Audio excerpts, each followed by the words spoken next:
Count number of nice सब arrays. इस problem में हमें एक इंटीजर एरे दिया हुआ है और एक वेरिएबल के दिया हुआ है। हमें रिटर्न करना है कि हमारे गिवन एरे में कितने नाइस सब एरेज हैं। और एक नाइस सब एरे की डेफिनेशन क्या है कि हमारे एलिमेंट्स कंटिन्यूअस होने चाहिए और उस सब एरे में के ओड नंबर्स होने चाहिए। जैसे अगर मैं ये वाला सब एरे कंसिडर करूं 1 1 2 1, इसमें हमारे ओड नंबर कितने हैं? 1 2 3, 3 ओड नंबर्स है। तो ये हमारा एक नाइस सब एरे है। फिर अगर मैं ये वाला देखूं 1 2 1 1, इसमें भी हमारे 3 ओड नंबर्स है, तो ये भी एक नाइस सब एरे है। तो जितने भी हमारे पास नाइस सब एरे हैं, हमें उनका काउंट रिटर्न करना है। नाउ हमें दिया है कि हमें केवल ओड के काउंट से मतलब है। जैसे यहाँ पर मेरा 1 है, 1 की जगह 3 होता तो भी ये एक ओड नंबर है। 5 होता तो ये भी एक ओड नंबर है। 7 होता तो ये भी एक ओड नंबर है। तो हमें उससे फर्क नहीं पड़ता कि एक्चुअल ओड नंबर क्या है, बस हमारे ओड नंबर का काउंट। जैसे यहाँ पर 1 हो, 3 हो, 5 हो, 7 हो, ये 1 ही कंसिडर होगा कि ये एक ओड नंबर है। तो हमें केवल इससे फर्क पड़ता है कि हमारे एरे में गिवन नंबर ओड है या फिर इवन है। तो अगर हम इस गिवन एरे को कन्वर्ट कर दें इस इंफॉर्मेशन को रिप्रेजेंट करने के लिए कि हमारे पर्टिकुलर इंडेक्स पर नंबर इवन है या फिर ओड है, हम एरे को बाइनरी फॉर्म में कन्वर्ट कर सकते हैं। 1 रिप्रेजेंट करेगा कि इस इंडेक्स पर ओड नंबर है, 0 रिप्रेजेंट करेगा कि इस इंडेक्स पर इवन नंबर है। उसके बाद अगर हम देखें तो हमारी प्रॉब्लम किस में रिड्यूस हो जाएगी? हमें ऐसे सब एरे फाइंड आउट करने हैं जिनके एलिमेंट्स का सम के इक्वल हो। जैसे अगर हम ये सब एरे देखें, इसके एलिमेंट्स का सम कितना है? 1 2 3, 3 हुआ, यानी कि हमारा एक नाइस सब एरे है। फिर इसके एलिमेंट्स का सम देखें कितना है? हमारा 3 है, तो ये भी एक नाइस सब एरे है। तो अगर हम हमारे गिवन एरे को इस तरह से मॉडिफाई कर दें कि हम केवल ये रिप्रेजेंट करेंगे कि इंडेक्स पर हमारा ओड नंबर है या इवन नंबर है। 1 है तो ओड नंबर है, 0 है तो इवन नंबर है। इस तरह से अगर हम एरे बना दें तो हमारी प्रॉब्लम किस में रिड्यूस हो जाएगी? सब एरे सम इक्वल टू के।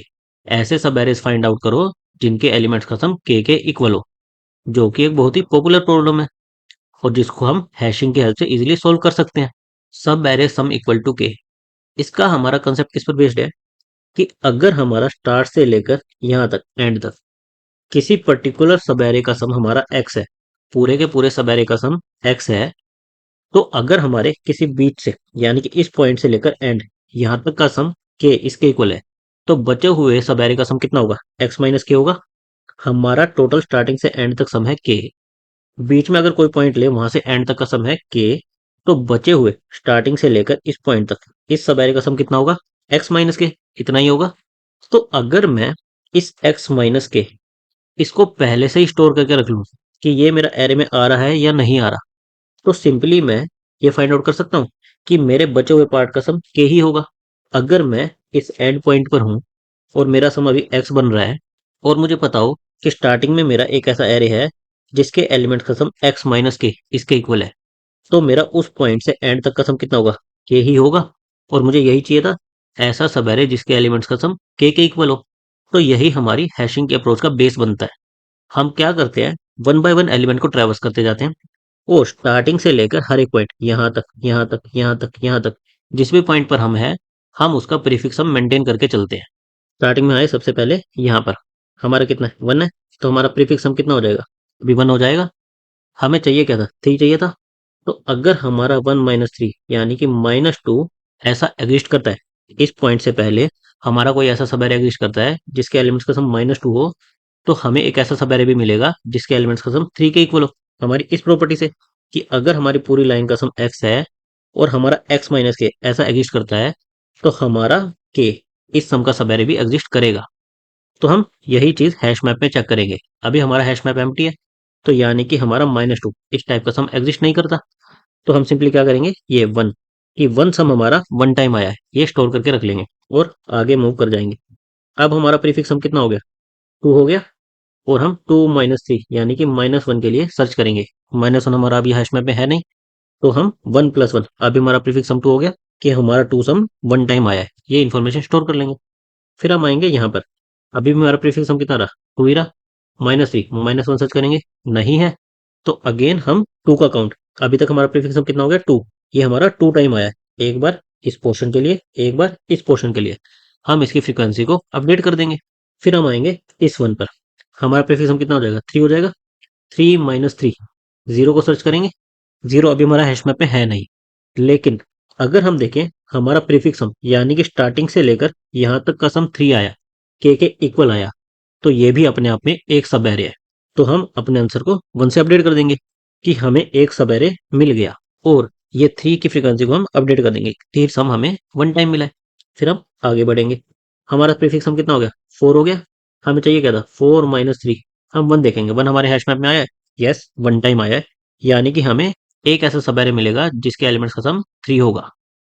तो हम अपने आंसर में 1 और ऐड कर देंगे।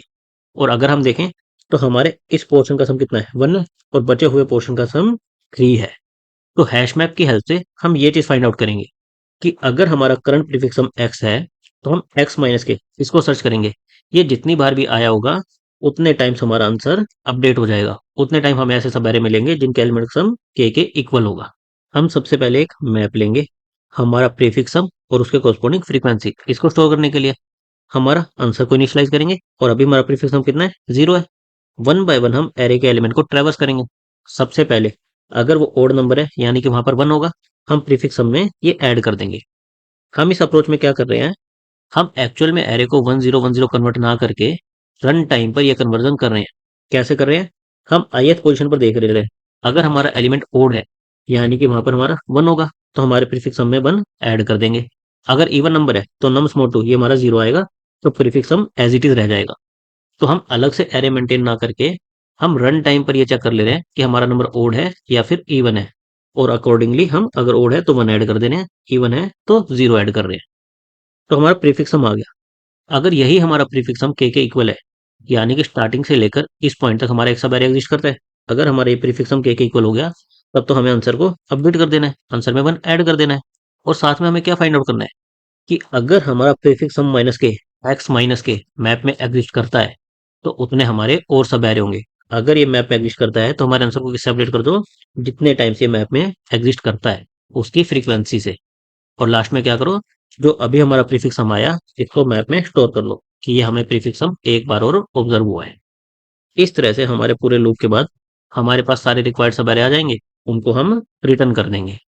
इसकी हमारी टाइम कॉम्प्लेक्सिटी क्या होगी? हम एक एन साइज का लूप लगा रहे हैं, और हमारे अनऑर्डर्ड मैप में सर्चिंग तो O ऑफ 1 होती है, तो हमारी ओवरऑल टाइम कॉम्प्लेक्सिटी क्या आएगी? O of n। और हमारी स्पेस कॉम्प्लेक्सिटी क्या आएगी? हमारे अनऑर्डर्ड मैप की वजह से ऑर्डर ऑफ n। नेक्स्ट हम देखते हैं कि हम इस प्रॉब्लम को और किस तरह से सोल्व कर सकते थे। हमारी प्रॉब्लम में हमें सब एरेज फाइंड आउट करने थे, और जब भी हमें सब एरेज फाइंड आउट करने हो तो एक हम अप्रोच क्या सोच सकते हैं? Sliding window. अब अगर हम इस पर स्लाइडिंग विंडो लगाएं, हमारा फर्स्ट नाइस सब एरे यहाँ पर मिलेगा। अब हमारे पास इस पॉइंट पर एक चॉइस है कि हम राइट बाउंड्री को एक्सपेंड करें या फिर लेफ्ट बाउंड्री को श्रिंक करें। अगर हम राइट बाउंड्री को एक्सपेंड करते हैं तो हमारा ये एक नाइस सब एरे बनेगा, और अगर हम लेफ्ट बाउंड्री को श्रिंक करते हैं तो ये हमारा एक नाइस सब एरे बनेगा। तो अगर हम राइट को एक्सपेंड करेंगे तो हमारा ये वाला मिस हो जाएगा, और अगर लेफ्ट को श्रिंक करेंगे तो हमारा ये वाला मिस हो जाएगा। तो हम किसी पॉइंट पर ये डिसीजन नहीं ले पाएंगे कि हमें राइट बाउंड्री को एक्सपेंड करना है या फिर लेफ्ट बाउंड्री को श्रिंक करना है, क्योंकि हमारे कुछ सब एरेज मिस होंगे। पर अगर हम हमारी प्रॉब्लम को मॉडिफाई कर दें, अगर हमें subarrays with sum equal to K की जगह लेस देन इक्वल टू के ये फाइंड आउट करने होते, हमें एग्जैक्ट 2 की जगह लेस देन 2 फाइंड आउट करना होता, तो हम क्या करते? हम स्टार्टिंग में यहां से शुरू करते, हमारा इसमें जीरो जीरो ओड काउंट है, तो ये भी हमारा एक नाइस सब एरे है। फिर इसमें आते, इसमें भी हमारा नाइस सब एरे है, यानी कि ये वाला भी और ये वाला भी, ये दोनों ही हमारे नाइस सब एरे हैं। फिर ये देखें, अभी हमारा ओड काउंट कितना है? 1 है, जो कि 2 से छोटा है। तो हमारा ये 2 और ये 3, ये हमारे नाइस सब एरे हैं। फिर अगर इसको इंक्लूड करें, अभी हमारा काउंट कितना है? 2 के इक्वल हुआ, तो हमारा ये 2, ये 3, ये 4, ये हमारे नाइस सब एरे हैं। फिर इसको इंक्लूड करें, अभी भी हमारा के 2 के इक्वल है, तो इससे हमारे 5, 1 2 3 4 और 5, हमारे ये 5 नाइस सब एरे होंगे। फिर अगर हम अब इसको इंक्लूड करते हैं, इस 1 को इंक्लूड करते हैं, तो हमारे के का काउंट 3 हो जाएगा, हमारे ओड काउंट 3 हो जाएंगे। तो अब हमें क्या करना पड़ेगा? लेफ्ट से जब तक हमारा कोई ओड नंबर बाहर नहीं चला जाता, तब तक हमें लेफ्ट बाउंड्री को श्रिंक करना पड़ेगा। हमें ये बाहर जाएगा, ये बाहर जाएगा, ये बाहर जाएगा। अब इस पॉइंट पर देखें तो हमारा फिर से ओड काउंट 2 हो गया, तो यानी कि ये भी हमारा एक वैलिड सब एरे होगा।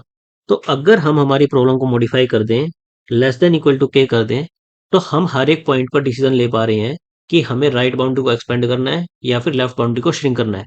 अगर हमारी विंडो में ओड नंबर का count less than equal to K है, अब तो हमें बाउंड्री को एक्सपेंड करना है, राइट बाउंड्री को एक्सपेंड करना है। और जब जब हमारा काउंट के से ज्यादा हो जाएगा, हमें लेफ्ट बाउंड्री को श्रिंक करना है। हम ये डिसीजन इजीली ले पा रहे हैं। पर अब हम, जैसे यहाँ पर हमारे 3 सब एरे बने, यहाँ पर 4 बने, यहाँ पर 5 बने, हम अपने सब एरेज को कैसे अपडेट करें? जब जब हमारी विंडो एक वैलिड बनेगी, जैसे इसको जब इंक्लूड किया था, तो ये हमारी एक वैलिड विंडो बनेगी। तो जो भी हमारी विंडो का साइज होगा, जैसे हमारी विंडो का साइज अभी कितना था, 5 था, तो 1 2 3 4 5, 5 नाइस सब एरे हमें मिले थे।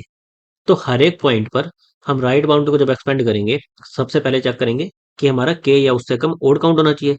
उसके बाद आंसर किससे अपडेट होगा? जितनी हमारी विंडो का साइज होगा, उतने हमें नाइस सब एरे मिल जाएंगे। तो सिंपली हमारी अप्रोच क्या रहेगी? हम लेफ्ट और राइट यहाँ से शुरू करेंगे। अभी हमारा विंडो का काउंट कितना है? 1 है, तो हमारा 1 नाइस सब एरे मिल जाएगा। फिर राइट बाउंड्री को एक्सपेंड करेंगे, हमें यहाँ से 2 और सब एरे मिल जाएंगे। फिर एक्सपेंड करेंगे, यहाँ से 3 और मिल जाएंगे। फिर एक्सपेंड करेंगे, यहाँ से हमें 4 और मिल जाएंगे। फिर एक्सपेंड करेंगे, यहाँ से हमें 5 और मिल जाएंगे। फिर जब हम इस पर आएंगे, तो हमें लेफ्ट बाउंड्री को श्रिंक करना पड़ेगा। लेफ्ट बाउंड्री हमारी यहाँ पर आ जाएगी। अब हमारी विंडो का साइज कितना है? 3 है, तो हमारे 3 और ऐड हो जाएंगे। और हमारी विंडो का साइज किससे मिलेगा? Right minus left plus 1। जैसे हमारा राइट इंडेक्स अभी क्या है? यहाँ पर 5 है, और लेफ्ट इंडेक्स हमारा कितना है? 3 है। तो 5 माइनस 3 प्लस 1, इससे आ गया 3। ये हमारी विंडो का साइज है। आर माइनस एल प्लस 1, ये हमारी विंडो का साइज होगा। अभी हमारे कितने सब एरे आए? 1 प्लस 2 3 प्लस 3 6 4 10 5 15 3 18। अभी हमारे 18 ऐसे सब एरे आए जिनमें odd count less than equal to 2 था। लेकिन हमें चाहिए क्या था? इक्वल टू 2 चाहिए था। एग्जैक्ट इक्वल टू 2 चाहिए था। अब हम ये कैसे फाइंड आउट करें? अगर हम इसमें से लेस देन इक्वल टू 1 ये वाले सब एरे सबट्रैक्ट कर दे, ऐसे सब एरेज जिनमें odd elements less than equal to 1 थे, तो हमारे पास इक्वल टू 2 आ जाएगा। हमने लेस देन इक्वल टू 2 ये फाइंड आउट कर लिया। इसका मतलब है 0 1 और 2 ये वाले हमने फाइंड आउट कर लिए। इसमें से अगर हम लेस देन इक्वल टू 1 0 1 ये वाले सबट्रैक्ट कर दें, तो हमारे पास बचेगा क्या? ऐसे सब एरे जिनमें ओड काउंट 2 के इक्वल है। तो अगेन हम लेस देन इक्वल टू 1 ये वाले सब एरेज फाइंड आउट करेंगे, हमारी सेम अप्रोच लगाकर।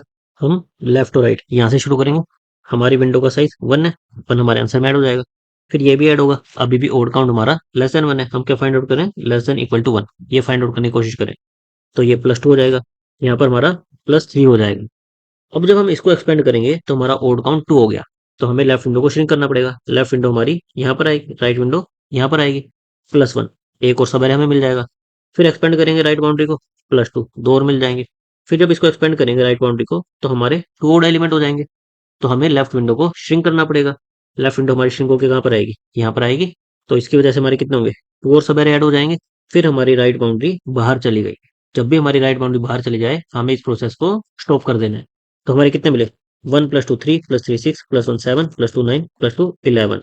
तो हमारे लेस देन 2 के 18 थे, और लेस देन इक्वल टू 1 के हमारे 11 है। दोनों का डिफरेंस ले लेंगे तो हमारा कितना है? 7, जो किसके इक्वल हो गया? हमारे इक्वल टू 2। ऐसे सब एरेज जिनमें ओड एलिमेंट हमारा 2 के इक्वल था। तो इस तरह से हम हमारी प्रॉब्लम को थोड़ा सा मॉडिफाई करके, कि हम पहले लेस देन इक्वल टू के और फिर लेस देन इक्वल टू के माइनस 1 ये वाले सब एरेज फाइंड आउट कर लें, तो उनके डिफरेंस से हमें आंसर मिल जाएगा। ऐसे सब एरेज जिनमें ओड काउंट हमारा के इक्वल। हमें नम्स और के दिया था। हम अब क्या करेंगे? हमारी स्लाइडिंग विंडो अप्रोच लगाएंगे। पर प्रॉब्लम को कैसे मॉडिफाई करेंगे? हम सम एट मोस्ट के ये वाले सब एरेज फाइंड आउट करेंगे। सम एट मोस्ट के माइनस 1 ये वाले सब एरेज फाइंड आउट करेंगे, और दोनों का डिफरेंस ले लेंगे, तो हमारा आंसर आ जाएगा। और सम एट मोस्ट के हम कैसे फाइंड आउट कर रहे हैं? हमारी स्लाइडिंग विंडो लगाकर, लेफ्ट पॉइंटर 0 पर, राइट पॉइंटर 0 पर, और एक हमारा ओड काउंट मेंटेन करके चल रहे हैं कि अभी हमारी करंट विंडो में ओड काउंट कितना है। फिर जब तक हमारी राइट विंडो बाहर नहीं चल जाती, सारे एलिमेंट ट्रैवर्स नहीं हो जाते, तब तक हमें क्या करना है? सबसे पहले राइट बाउंड्री को एक्सपेंड करो। अगर वहां पर ओड एलिमेंट था, तो ओड के काउंट को इंक्रीमेंट कर दो। फिर चेक करना है कि हमारा odd count less than equal to K है या नहीं। तो अगर हमारा ओड काउंट ग्रेटर देन के हो गया, तो हमें क्या करना है? लेफ्ट बाउंड्री को श्रिंक करना है। श्रिंक करते हुए क्या करना है? अगर हमारा लेफ्ट एलिमेंट हमारा ओड था, ओड के काउंट को सबट्रैक्ट कर दो, और हमारी लेफ्ट बाउंड्री को एक आगे ले जाओ। इस तरह से हमारी श्रिंक करते हुए, जब भी हमारा odd count less than equal to K आ जाएगा, यानी कि हमें एक वैलिड विंडो मिल गई। और हमारा आंसर किससे अपडेट होगा? जो भी हमारा विंडो का साइज होगा, जो हम किससे निकालते हैं? आर माइनस एल प्लस 1 किससे निकालते हैं? तो हमारे आंसर को अपडेट कर देंगे, और राइट बाउंड्री को एक आगे ले जाएंगे। इस पूरे लूप के बाद हमें सारे नाइस सब एरेस मिल जाएंगे और उन्हें हम रिटर्न कर देंगे। हम स्लाइडिंग विंडो लगा रहे हैं, तो हमारी टाइम कॉम्प्लेक्सिटी क्या आएगी? Order of N. पर अब हम कोई भी एक्स्ट्रा स्पेस नहीं ले रहे, तो हमारी स्पेस कॉम्प्लेक्सिटी क्या हो जाएगी? Order of one.